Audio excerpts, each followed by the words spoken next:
그러니까 주택 수급 매치 정부 뒤늦은 반성문부터 시작해가지고 정부 주택가격 2008년 금융위기 이후 최저 내년 집값 하락 불가피 뭐 이런 기사.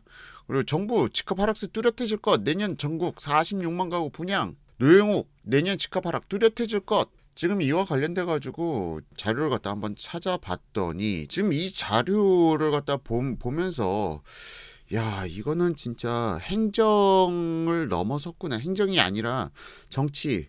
지금 국토교통부 관련 모든 분들이 정치 활동하고 있구나 라는 생각밖에 들지 않았습니다. 자 지금 아포이가 이렇게까지 이야기하는 거 지금 뭐 안정 반드시 이루어내겠습니다. 뭐 목표 다짐하는 것도 아니고 보도자료가 자 지금 현재 주택 빠른 속도로 둔화 중 하면서 상당히 지금 이제 시장이 안정되고 있다.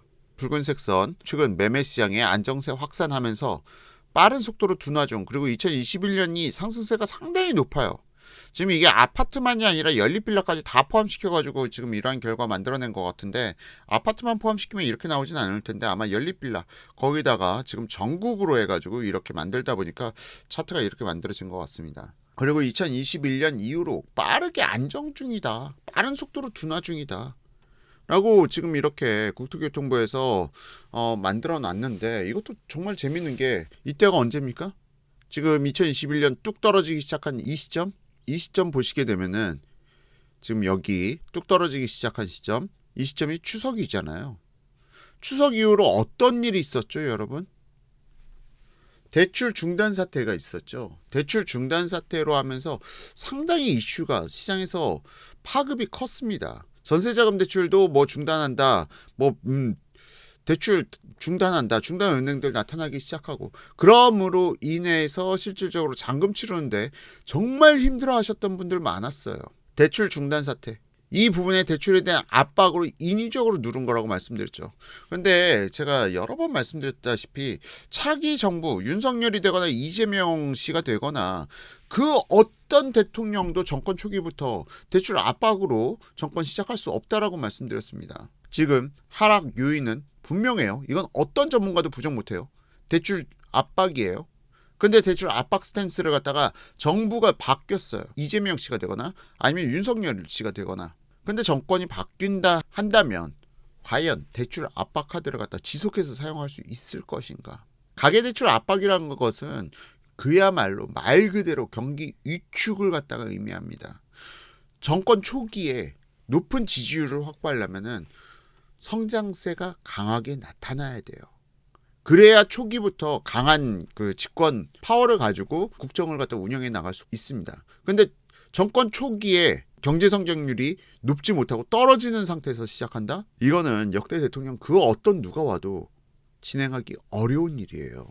그러다 보니까 지금 이 부분 대출을 갖다 중단해서 억지로 상승세를 갖다가 많이 둔화시켰지만 실질적으로 이 부분이 장기적인 효과를 가져올 수는 없다라고 보고 있고요. 지금 더 커다란 문제는 거래량이 폭감했는데도 상승하고 있다.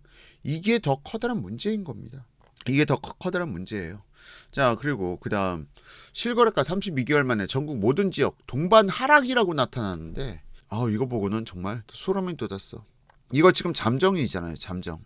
실거래가 지수를 가져왔는데 이거 다 잠정이야. 이 이야기 여러분들 이해 가시죠? 사실 이 잠정치라는 것은 고가에 거래된 걸수록 신고를 늦추는 경향이 지금 너무나도 뚜렷하게 나타나고 있어요. 일선 공인중개사에서 너무 고가에 거래가 되다 보니까 이걸 갖다가 기존 계약자들에게 영향을 미치고 이 기존 계약자들이 우리 집보다 컨디션 안 좋은 게 더 비싸게 팔렸어? 화가 나니까 갑자기 계약 파기시키고 그런 일들이 너무나도 많이 빈번하게 발생하다 보니까 공인중개사에서 고가에 거래된 걸수록 신고를 늦춰요. 그렇기 때문에 이 잠정치가 보고자료에 올라가면 안 돼요. 사실상 이 잠정치가 들어가면 안 돼요.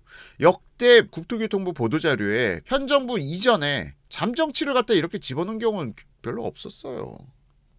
이걸 해도 너무한 거 아닙니까 진짜. 그러면서 이제 하락한다 좋아하고 있는데 과연 저는 이 상황 오래 갈 수 없다라고 여러 번 말씀드렸어요.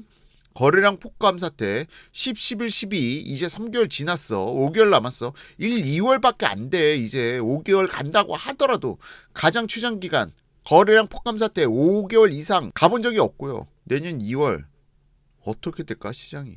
잠정치 가지고 지금 이걸 갖다 보도자료에 올렸다? 이 부분은 현 정부가 얼마나 다급한지를 오히려 역설적으로 보여주는 대목이에요. 아, 지금 얘네들 급하구나. 근데 뭐가 급하죠? 그냥 선거철이 다가온 거예요. 선거철이 다가온 거야. 참 국토교통부 직원분들께 위로의 말씀 드립니다.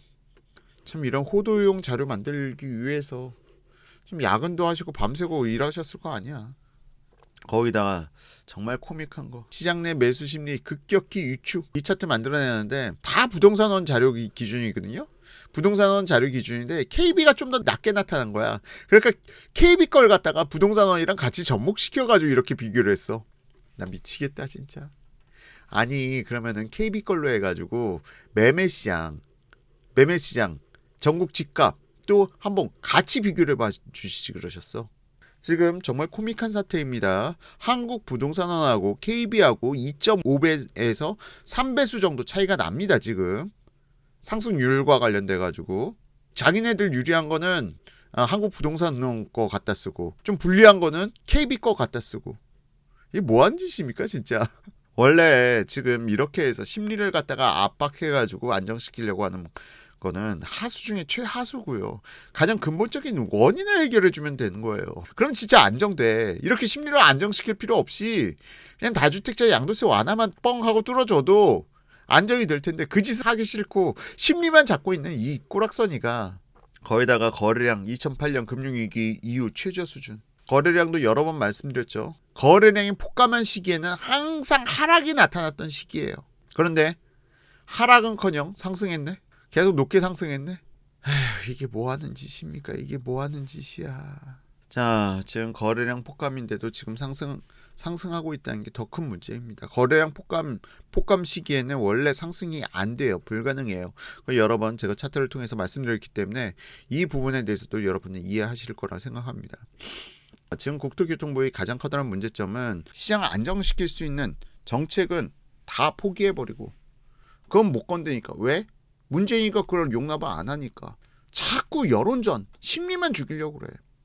다시 말씀드리지만 심리 죽인 건 매수 대기 수요들이 누적되는 역효과를 발생하기 때문에 오히려 폭등시키는 방법이에요. 이것도 정말 코믹한 거. 전세, 전국적인 안정세 확대라고 나와 있는데 역시나 똑같죠. 9월 추석 때 대출 중단 사태 하고 나서 그 뒤로 떨어진 거잖아. 대출 중단 사태 이후로 전세자금 대출 안 해준다니까 떨어지기 시작한 거잖아. 떨어진 건 아니에요. 지금도 상승 중인데 상승폭이 낮아지고 있다는 거예요.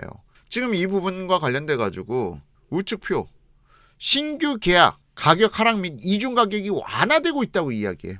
11월 12월의 거래량은 지금 아직 50% 60%밖에 집계 안 된 거예요. 얘네들은 집계 되는데 한 6개월 정도가 소요되더라고요. 지금 이거는 아직 다 취업되지 않았는데 이걸 갖다가 그냥 확정된 것처럼 이렇게 도표 차트를 써버렸어. 그러니까 이게 확정된 게 아니란 거예요. 이 물량이 11, 12월 달 거 아직 취업되려면 한 6개월 정도 기다려야 돼. 전세는. 그런데 이 자료를 마치 확정된 것처럼 이야기했고 또한 앞서 말씀드렸던 것처럼 9월 달에 전세자금 대출 중단 그 부분으로 인해서 사실은 여기서 축소된 부분이 있다 할 손 치더라도 이 축소된 부분이 어디로 갔느냐. 월세로 바뀌었다. 급격한 월세. 월세까지 폭등하고 있어요 지금.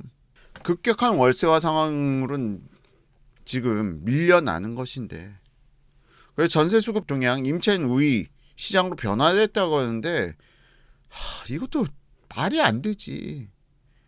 임차인들이 전세자금 대출 받을 수가 없어가지고 월세 시장으로 밀려나고 있는 것뿐이에요. 지금 아포유의 해석을 듣다 보니 여러분 어떠십니까? 분명히 시장은 안정시킬 수 있는 방법이 있습니다. 시장을 안정시킬 수 있는 직접적인 방법에 대해서는 손도 대지 않고 계속 심리만 잡기 위해서 별의별 수단과 방법을 다 동원하고 있는데 심리가 문제가 아니라고요. 수급이 문제라고요. 오히려 이렇게 수급을 이야기해야 되는 게 국토교통부에서 해야 될 이야기고 나 같은 부동산 유튜버가 이야기하는 게 심리여야 되는 거예요. 그런데 지금 국토교통부에서는 오히려 수급을 이야기하지 않고 심리만 이야기하고 있어.